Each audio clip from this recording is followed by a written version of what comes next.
Let's start third lecture of ESBM Unit 3. Sorry, ESBM Unit 1, lecture number 3.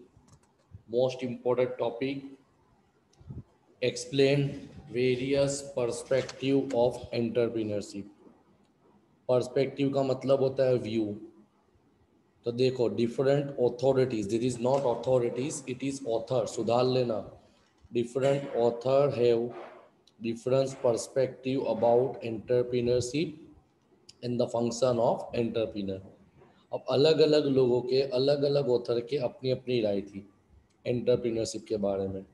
Economics view पे अलग, sociologist view पे अलग, psychologist view पे अलग. तो हम इस सब चीज़ को देखते हैं कि हर लोगों ने अपने अपने हिसाब से एंटरप्रेन्योरशिप को कुछ ना कुछ कहा है. तो सबसे पहले हम देखेंगे वो है इकोनॉमिक्स व्यू.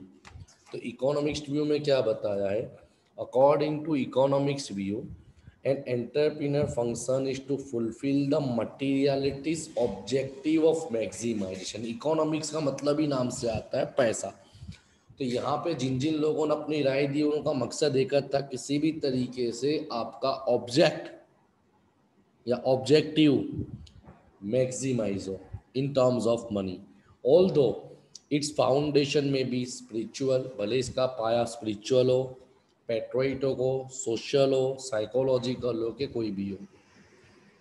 अब हम यहाँ पे देखते हैं कि इकोनॉमिक्स व्यू के अंदर कौन से ऑथर्स आते हैं और उन्होंने अपनी अपनी राय क्या दी है. तो नंबर वन, अकॉर्डिंग टू जेबी से entrepreneur function is logically combining the force of production into new producing organization.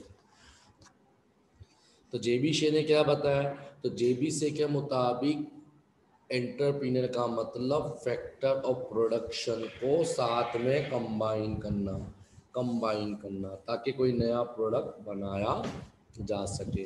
Point number two, according to J S Mill there are three function of entrepreneur. J S. Mill के मुताबिक entrepreneur के तीन function होते हैं. Number one superintendence, number two controlling and number three direction. देखते हैं detail में. Superintendence का मतलब टू असेंबल द मीन्स, यहाँ पे मीन्स का मतलब होता है resources, turn out maximum at minimum cost and to supervise the work. सीधा बताया है कि जितने भी आपके रिसोर्सेज है उसको भेगी करना, असेंबल करना, ताकि तुम कम से कम खर्चे में ज़्यादा काम कर सको ना, काम को सुपरवाइज करना. Control, in terms of finance, machine, activity, material and etc. And number three is direction. He is goal-oriented person. He has to keep the organization constantly on the part of objective. यानी हमेशा उसको उसकी दिशा पता होनी चाहिए कि उसको कौन सी दिशा में काम करना है. क्लियर. तो ये तुम्हारा हुआ जे.एस. मिल के perspective in terms of economic. तीसरा आता है, हाँ ये पूछ सकते हैं कि इनसे क्या पता चला. So Mill has emphasize managerial and administrative function. According to him organization building capacity is the most important function of entrepreneur. यानी एमसीक्यू में आपको पूछ सकते हैं कि भाई जो हमारे जे.एस. मिल के थे उनके व्यू किसके अंदर आते हैं, तो उनके व्यू आते हैं मैनेजियल एंड एडमिनिस्ट्रेटिव फंक्शन के अंदर. मैनेजमेंट में एंटरप्रेन्योरशिप को उन्होंने एक्सप्लेन किया है. Third one is Harbison. As per the view of Harbison there are four function of entrepreneur. Number one, undertaking risk and handling economic uncertainty, यानी risk और uncertainty को हैंडल करना. Point number two, planning and innovation, आयोजन करना और कुछ नया सोचना, नई ओपिनियन लाना, नया प्रोडक्ट लाना, कुछ नया करना. Number three, coordinating and administration and control, जितना हो सके उतना कंट्रोल करना. एंड नंबर फोर, सबसे इंपॉर्टेंट, सुपरवाइज करना, देख रेख करना, ध्यान देना. तो according to Harbison, organization building is the most precious entrepreneur skill. याद रखना, हार्बिन्सन के मुताबिक फंक्शन नहीं है, एंटरप्रेन्योरशिप एक स्किल है, कला है। क्लियर। नंबर 4 ऑथर पहले थे जेबी शे, फिर है जेबी सिंह, जेएस मिलर, उसके बाद हार्बिन्सन, अब आते हैं Redlich. According to Redlich, entrepreneur perform 3 function. Number 1 capitalist. Capitalist नाम से ही पता चलता है जितना हो सके उतना बिजनेस पे फोकस करना। Employing the factor, buying raw material, setting the organization, running the organization. Number 2 managerial. तो मैनेजर के काम क्या होते हैं? इनोवेशन यानी कुछ नया लाना, सुपरवाइज करना, कोऑर्डिनेट करना, प्रोडक्शन एक्टिविटी पे ध्यान देना। And entrepreneur that is decision making, कोई भी जात का निर्णय लेना। यानी इनडायरेक्टली सबके मीनिंग एक है कि जितना हो सके अपने बिजनेस में कुछ नया लाओ, उस पर सही दिशा में काम करो ताकि तुम्हारा ऑब्जेक्टिव इजीली अचीव हो सके। हमारे 5वें ऑथर आते Benjamin Higgins. According to Benjamin, the function of entrepreneur are seeking opportunity for introduction of new technique, innovation, कुछ नई टेक्निक लाना, नया प्रोडक्ट लाना या नए रिसोर्सेज को लाना, या तो अपॉर्चुनिटी का फायदा उठाना ताकि तुम्हारा इकोनॉमी का डेवलपमेंट हो सके। And last one is according to BC Tandon. उन्होंने क्या बताया?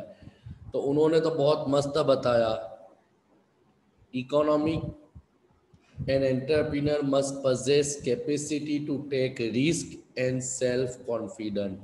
Risk and self-confident. Technical knowledge, alert, willingness to accept change. यानी चेंज को एक्सेप्ट करने की इच्छा होनी चाहिए, न कैपेबिलिटी, क्षमता होनी चाहिए। क्लियर। तो ये तुम्हारे थे economics view in respect of entrepreneurship. Clear. Now come sociologist view. तो इसके अंदर तो 2 ही ऑथर है, और मेरे पास जो कॉलेज का मटेरियल पीडीएफ पड़ी है उसमें भी 2 ही ऑथर के बारे में बताया गया है। Sociologist consider the entrepreneur as a role performer. Role performer का मतलब कोई भी काम करने वाला, कोई व्यक्ति, कोई भी एंटरप्रेन्योर। रोल परफॉर्मर का मतलब कोई कार्य उसको दिया है, वो कार्य को परफॉर्म करने वाला। Corresponding to the role expected by the society, यानी उसको रोल ऐसे परफॉर्म करने हैं कि उसके रोल को सोसाइटी, समाज इजीली एक्सेप्ट कर सके।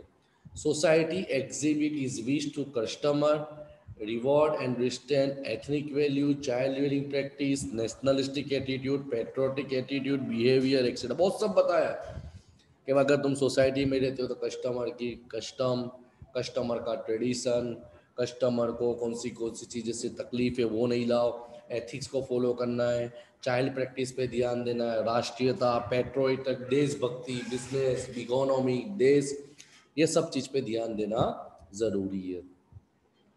Entrepreneur is condition by social environment which he belong to. सीधी बात है कि हम सब समाज के एक प्राणी हैं और हमको वही सब कार्य करने हैं which is acceptable bye the society.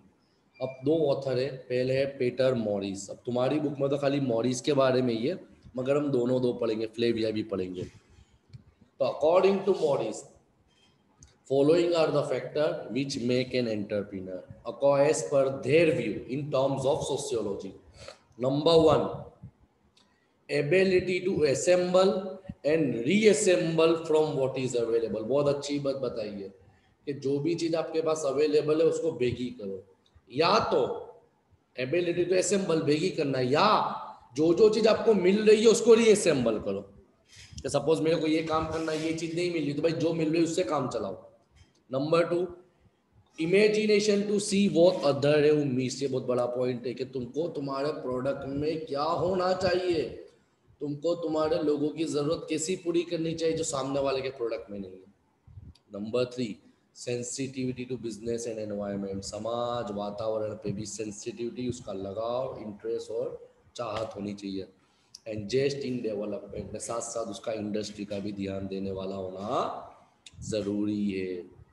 And number 2, according to Flavia Derossi, feel that coordination at every stage. सबसे इजी लैंग्वेज में इन्होंने बोला है, अगर तुमको समाज से काम करना है तो समाज के साथ सहकार देके समाज की जरूरतों को पूरा करना पड़ेगा। तो according to Flavia Dorsey, an entrepreneur needs to quality. Number one, an optimistic belief. Optimistic means positive belief वाला होना चाहिए कि जैसा सोसाइटी में चेंज आता है, जैसा एनवायरनमेंट में चेंज आता है, उसको उसके मुताबिक अपने बिजनेस को, अपने आप को कुछ नई प्रोडक्ट में चेंजेस लाना है। And number two, considering problem as opportunity. क्योंकि तुम बिजनेस करोगे, धंधा करोगे तो तुम्हारे को रुकावट है, प्रॉब्लम्स तो आनी है। वो प्रॉब्लम्स को सॉल्व आउट करना, प्रॉब्लम्स को दूर करना, प्रॉब्लम का सॉल्यूशन निकालना एज पर ऑन कैपेबिलिटी, अपनी क्षमता के मुताबिक। क्लियर। एंड लास्ट टॉपिक, यहाँ पे तुम्हारा टॉपिक कवर हो जाता है, साइकोलॉजिस्ट व्यू, मनोविज्ञान। Among psychologist, Frank Young has described entrepreneur as a change agent. ये तुम यूनिट 3 में पढ़ोगे, चेंज एजेंट यानी कोई चेंज लाने वाला व्यक्ति। According to K.L. Salma, entrepreneurs are made with leadership quality in solving problem professionally. के एल शर्मा के मुताबिक एंटरप्रेन्योर वो इंसान होते हैं जो अपनी लीडरशिप क्वालिटी के जरिए प्रॉब्लम का प्रोफेशनलिज्म सॉल्यूशन लाते हैं। According to TV Rao and Uday, entrepreneurship as a creative and innovative, कुछ नया नया लाने वाले बोले जाते हैं। क्लियर। तो in short, according to economics, entrepreneur take in to situation where particular economic condition are favourable. है शॉर्ट समरी है तीनों दिन की। तो इकोनॉमिक्स व्यू के मुताबिक एंटरप्रेन्योर उनको बोला जाता है जो इकोनॉमिक कंडीशन जहां उनके लिए फेवरेबल होगी, जैसा वातावरण उनके लिए फेवरेबल होगा उसके मुताबिक वो लोग काम करेंगे ताकि बिजनेस के साथ साथ सोसाइटी का ऑब्जेक्टिव अचीव हो। According to psychologist, entrepreneur take place due to social function, society culture, custom, tradition and the roles they are behaving in the society. Clear. And according to psychologists, entrepreneurship emerge when society has sufficient individual having psychological characteristic. Clear. यहाँ पे तुम्हारा most IMP perspective of entrepreneurship completely over होता है। यहाँ पे unit 1 के 3 lecture complete our होते हैं। नेक्स्ट लेक्चर में we will try to complete our complete lecture.